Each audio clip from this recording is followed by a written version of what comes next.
안녕하십니까. 저는 김준영입니다. 현재 조국혁신당의 국회의원이고요. 25년 동안 대학교에서 교수로 있다가 금방 정치인이 된 초보 정치인입니다. 국제정치에 대해서 여전히 책도 쓰고 강연도 다니고 있습니다. 무력해진 국제기구, 격화된 중동전쟁. 자고 나면 어디서 전쟁이 났다는 소리가 계속 들리고요. 사실 러우 전쟁이 일어난 지가 3년이 넘었고 4년을 향해서 가고 있습니다. 그런데다가 지난 2023년 10월 7일에 하마스가 기습을 해서 이스라엘 하마스 전쟁이 있었는데 이것도 10월이 되면 2년이 됩니다. 그런데 이것이 끝나기는커녕 이란과 이스라엘이 전쟁을 함으로써 전쟁이 더 확전되는 그러한 양상으로 가고 있습니다. 그래서 사실 그러면 이 전쟁밖에 없느냐? 그렇지 않습니다. 세계에는 곳곳에 여전히 분쟁이 있고요. 인류가 한 5천년, 6천년을 잡으면 그간에 한 번도 전쟁이 없던 기간을 이렇게 모아도 길게 잡아도 200년 아니면 50년 정도만 전쟁이 없었다고 할 정도로 인류는 전쟁이 숙명처럼 존재합니다. 그런데 나중에 결론으로도 말씀드리겠는데요. 오늘날 전쟁이 일어나는 게 이전과는 다르다. 첫 번째, 인류가 전쟁을 막는 방법들을 많이 발견하고 특히 유엔이라는 것을 세우고 국제협력을 통해서 전쟁을 막는다는 나름대로의 체계를 세워왔는데 지금 돌아보시면 더 이상 국제기구가 제대로 힘을 발휘하지 못하기 때문에 이렇게 보실 수 있습니다. 전쟁은 늘 일어났는데 전쟁을 막을 수 있는 것이 그 어느 때보다 없다. 무슨 말이냐면 러우 전쟁도 그렇고 지금 중동 전쟁도 그렇고 전쟁을 막을 수 있는 어떤 장치도 거의 소진되고 없다고 할 수 있습니다. 여러분 유엔 사무총장이 보인 적이 있습니까? 없습니다. 그만큼 진짜 문제는 일어나는 전쟁이라는 것도 문제가 있지만 이 전쟁이 일어났을 때 속수무책이라는 거.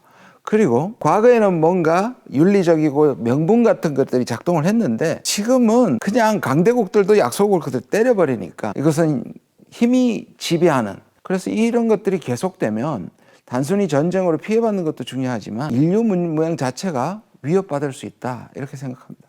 영국이 야기한 이스라엘 팔레스타인 갈등? 일단 여러분 딱 뭐가 떠오르십니까? 중동이라면 바로 이스라엘과 아랍입니다. 근데 묘하게도 이스라엘은 하나고요. 아랍은 그걸 둘러싸고 있는 수많은 나라들이 있습니다. 이스라엘은 유대교고요. 그 다음에 아랍은 이슬람교를 믿습니다.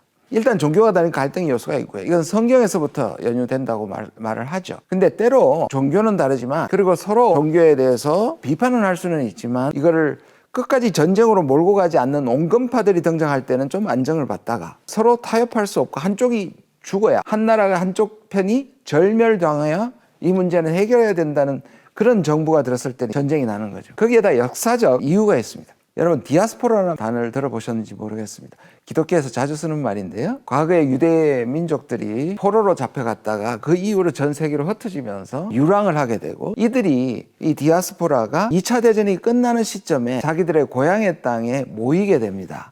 그래서 1948년 지금의 이스라엘이 건국합니다. 근데 문제가 있어요. 이스라엘의 민족, 유대 민족이 떠난 사이에 거기에 이 팔레스타인이 이미 정착을 하고 있었거든요. 그런데 여기서 또 큰 잘못을 한 게 영국입니다. 영국은 양쪽에 2차 대전에 도움을 받기 위해서 팔레스타인에게도 독립을 약속하고 이스라엘에게도 약속을 해버립니다. 그러니까 이게 나중에 정작 오게 되니까 이 두 민족이 종교도 다른 데다가 충돌하기 직전이었죠. 아시다시피 이스라엘 뒤에는 미국이 있게 됩니다. 1945년 이후에 전 세계를 완벽하게 지배하는 미국의 패권이 바로 이스라엘을 돕게 되고 그 이후에는 현재 미국의 유대인이 약 600만 명 정도 됩니다. 3억 3천에서 5천 되는 미국의 인구 중에 5% 정도밖에 되지 않지만 아시다시피 이들은 은행업이라든지 아주 거부가 많고 자기 고향 땅인 이스라엘에 대해서 엄청난 관심을 가지고 있기 때문에 엄청난 투자를 하게 되고 미국 정부를 움직여서 이스라엘을 강국으로 만듭니다. 그래서 소위 말하는 이 골리앗과 다윗, 그거와 똑같은 양상이죠. 저렇게 조그마한 나라가 인구가 950만 밖에 안 됩니다. 이란은 10배 정도 됩니다. 그러니까 9,500만 정도 됩니다. 이런 차이가 있음에도 불구하고 그리고 수많은 아랍 국가에 둘러싸여 있으면서도 1948년부터 1973년까지 4차례 전쟁을 하는데 단 한 번도 지지 않고 전승을 하게 됩니다. 미국이 허락한 핵보유국 이스라엘. 문제는 뭐냐 하면 이스라엘이 자기 땅을 찾아간 건 좋은데 팔레스타인도 자기가 있는 거처를 잃어버린 거죠. 그래서 계속 이렇게 전쟁이 되자 끊임없는 평화협정을 시도를 합니다. 그러다가 1990년대에 묘안이 떠오릅니다. 그래서 오슬로라는 곳에서 오슬로 협정이라는 것을 평화협정을 하게 되는데요. 그게 지금 많이 얘기되고 있는 두 국가론입니다. 간단합니다. 서로 구역을 나눠서 두 주권 국가, 이스라엘 너도 하라, 그리고 팔레스타인도 하라. 근데 팔레스타인에 주어진 땅이 두 군데입니다. 웨스트 뱅크라고 보는 서안, 그리고 지금 전쟁이 일어나고 있는 가자 지역입니다. 그런데 오슬로 협정은 원칙이 이겁니다. 이스라엘이 이 가자와 서안의 자치권을 인정하면, 그 안에서 살게 해주면 팔레스타인은 무장투쟁을 그만둔다.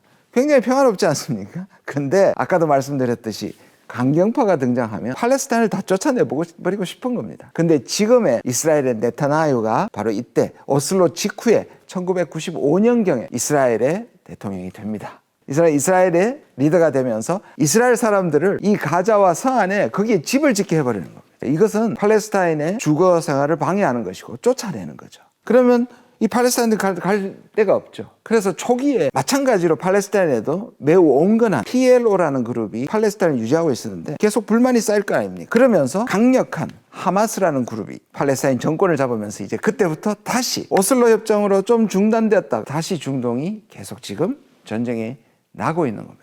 그 다음에 아랍 국가들이 4차례에서 굴욕적으로 아랍 연합군이 이스라엘 하나한테 당했거든요. 그리고 땅도 많이 뺏겼고요. 특히 이스라엘은 미국의 무기나에 핵무기를 개발했습니다. 북한은 핵을 못 가지게 하지만 이스라엘은 미국의 무기나에 핵을 가졌단 말이에요. 추정치지만 이스라엘은 한 300기 정도의 핵무기를 갖고 있습니다. 그러면 아랍 사람들은 그렇지 않습니까?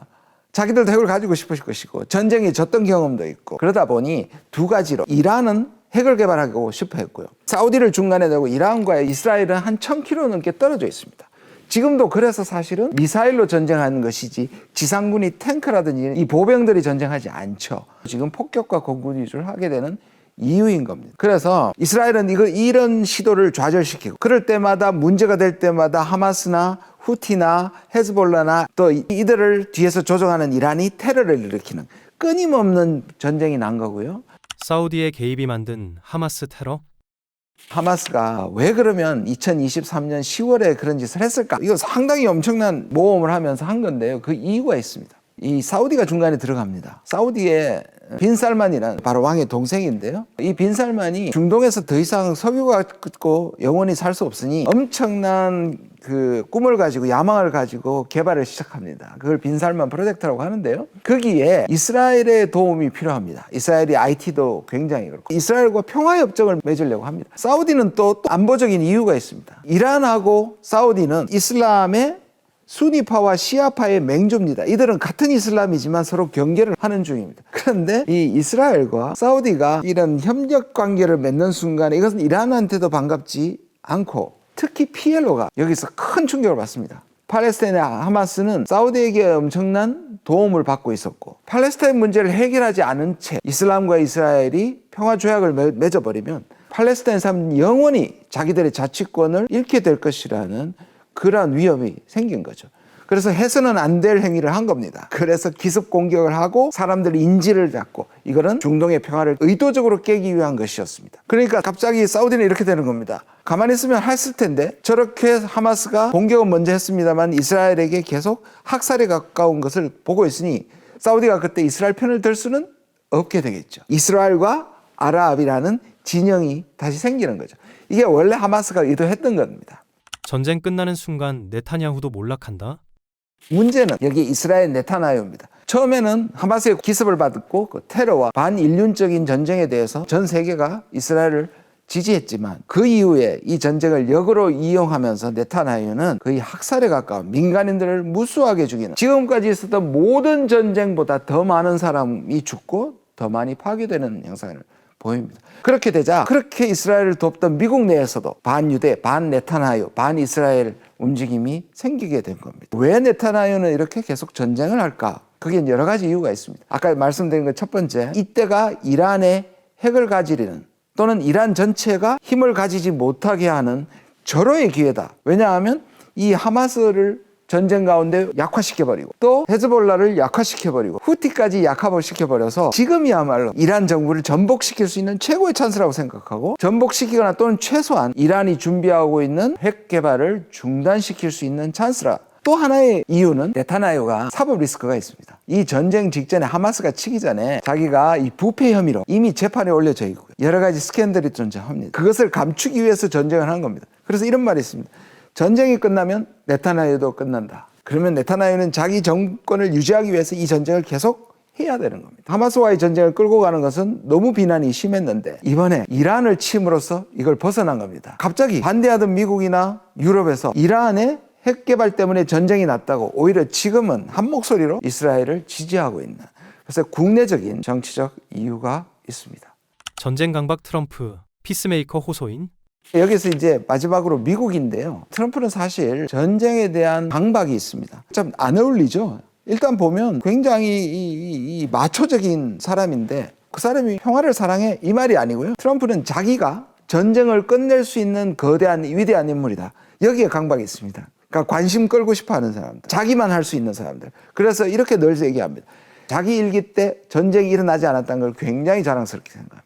그리고 2기 때 취임사에서 자기는 피스메이커가 되겠다고 했습니다. 그래서 러우 전쟁도 끝내보려 했는데 잘 안 되고 그다음에 이 중동도 끝내보려 했는데 잘 안 됐습니다. 중간에 그래서 이란하고 핵 협상을 하려고 했어요. 원래는 오바마가 이란하고 협상을 하면서 최소한의 이란이 핵의 평화적 이용 정도는 하게 해달라는 것에 합의를 했습니다. 그때 이스라엘은 충격을 받았어요. 이스라엘은 이란을 믿지 않고 협상을 하면 제대는 언젠가는 핵을 가지게 될 것이라서 이란의 핵을 없애려는 것은 공격밖에 없다, 파괴밖에 없다고 믿는 거거든요. 근데 트럼프가 등장하면서 오바마가 했던 협정을 무시하고 폐기하고 이스라엘 편을 들은 줄 알았는데 갑자기 이란하고 협상을 한 거예요. 그런데 아니나 다를까 이란이 협상을 질질 끄면서 안 했어요.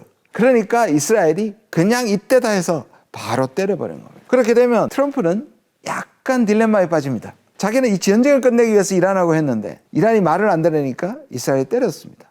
지금이라도 이란이 항복하면 전쟁이 끝날 텐데 그 치욕을 감당할 수가 없는 거죠. 왜냐하면 이슬람의 신정 정치가 아직도 계속되고 있고 특히 이슬람 근본주의를 믿는 이란, 그리고 혁명 수비대라고 부르거든요. 그러한 강경한 투쟁을 해오던 이란이 서방에 그리고 이스라엘에 무릎을 꿇는다는 건 치욕이기 때문에 그 자체를 받아들이기 힘든 일종의 힘겨루기가 있지 않나 생각합니다. 조셉 나이라는 사람이 유명한 국제정치학자입니다. 저도 존경하는 분인데요. 재밌는 말이 아주 상식적인 말인데요. 평화는 산소와 같다. 있을 때는 못 느끼지만 산소가 멈추는 순간 사람들이 죽는다. 지금 우리가 전쟁에 일어나는 저 참상들을 보면 그 학자의 말이 그대로 우리가 느껴지는 것 같습니다. 말씀드린 것처럼 세계 전쟁이 일어나는 안타까운 상황이고요. 그 전쟁이 우리의 지금 모든 생활에 영향을 끼치고 있고 특히 경제적 영향이 클 거로 생각이 듭니다. 이러한 반면교사로 삼아서 평화가 얼마나 소중한 것인가, 그리고 이 평화를 지켜내야 한다. 이 말씀 드리면서 이 시간을 마무리하겠습니다. 고맙습니다. 영상이 유익하셨다면 KNN 스피치 구독, 좋아요, 알림 설정 부탁드립니다.